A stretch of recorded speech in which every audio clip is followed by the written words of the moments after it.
লইট্টা শুটকির এই রেসিপিটা আমি কিছুদিন আগে শর্টস আপলোড করেছিলাম। ওখানে একটা আপু বলল যে কেকা ফেরদৌসির মতো।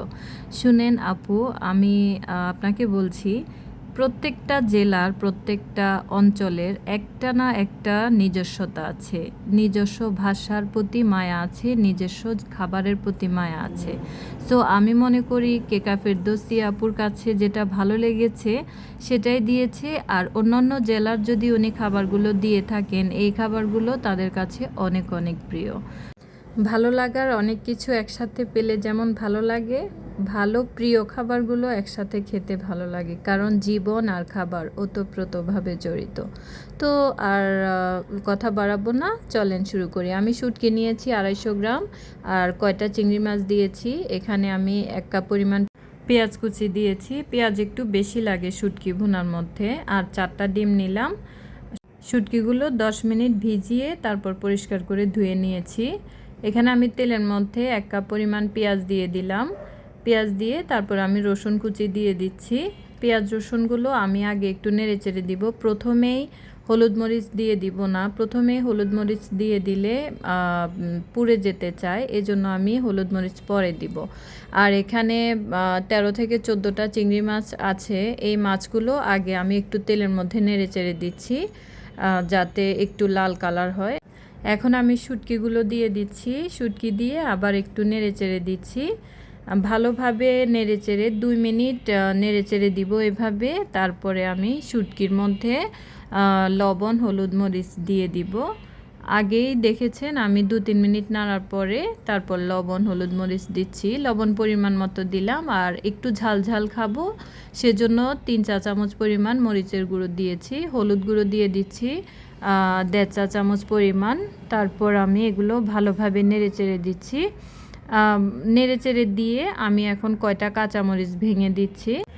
আমি প্রথমে কোনো পানি দিইনি, এখন একটু পানি দিব শুধু লইট্টা শুটকিগুলো একটু সেদ্ধ হওয়ার জন্য, কষানো হওয়ার জন্য। পরে আবার কখন পানি দিব কখন ডিম দিব আপনারা স্কিপ করে দেখবেন না, আমি লাস্টে দেখাচ্ছি।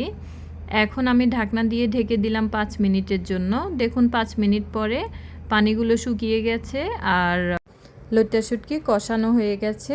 এখন আমি পানি দিয়ে দিব ফাইনালি শুটকিগুলো হওয়ার জন্য, আর আমি ডিম দিব সেজন্য আমি পানি দিয়ে দিচ্ছি। আমি এখানে 1 বাটি পরিমাণ পানি দিয়েছি। পানি এমনভাবে দিবেন যাতে শুটকিগুলো একটু ডুবো ডুবো হয়। দেখুন আমি কেমন পানি দিয়েছি। এই পানিগুলো দিয়ে আমি আবার একটু ওয়েট করছি বলক আসার জন্য।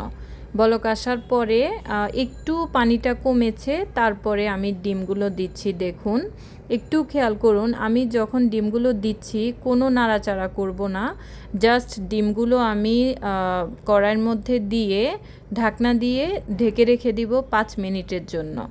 কারণ সাথে সাথে যদি আমি ডিমগুলো নাড়াতাম তাহলে ভেঙে যেত। এই যে দেখুন 5 মিনিট পরে ডিমগুলো শক্ত হয়ে গেছে। এজন্য আমি এখন আরেক পাশ উল্টে দিচ্ছি।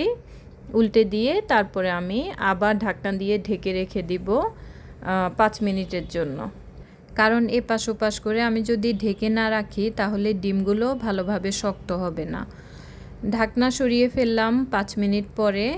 ঝোলগুলো শুকিয়ে গেছে। এখন আমি ধনিয়া পাতা দিয়ে দিলাম। ধনিয়া পাতা দিয়ে আর একটু আগুন কমিয়ে একদম লো হিট করে আমি জাস্ট 2 মিনিট ওয়েট করেছিলাম। এখন আগুন অফ করে দিয়েছি, নিয়ে ফেললাম। এখন পরিবেশন করে দেখাচ্ছি। এই তো পরিবেশন করলাম। দেখুন কত ভালো লাগছে দেখতে, কত লোভনীয় লাগছে। কি আমার এই রান্নাটা খারাপ লেগেছে বন্ধুরা নাকি ভালো লেগেছে আমাকে অবশ্যই কমেন্টে জানাবেন।